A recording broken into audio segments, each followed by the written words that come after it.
Viral di media sosial Instagram video sekumpulan pemuda berambut pirang tengah melakukan perusakan aset pemerintah kota Probolinggo di Taman Semeru, Jalan Semeru, Kelurahan Triwung Kidul, Kecamatan Kademangan. Video yang diunggah oleh akun @probolinggo-kita tersebut, sudah ditonton 12.247 kali oleh warganet dengan 59 komentar. Dalam video itu, sekumpulan pemuda itu tampak bergurau dengan bermain dorong-dorongan menaiki bak sampah. Seorang pemuda yang naik bak sampah didorong hingga menabrak tanaman dan jatuh terjungkal. Alih-alih mengundang gelak tawa, warganet justru memberikan beragam hujatan di kolom komentar.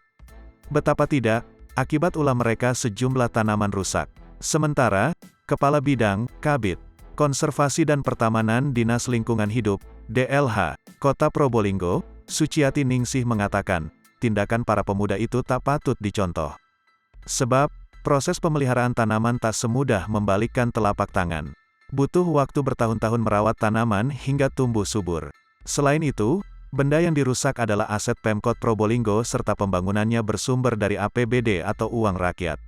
Sehingga, para pemuda tersebut sudah seharusnya bertanggung jawab mengganti kerusakan.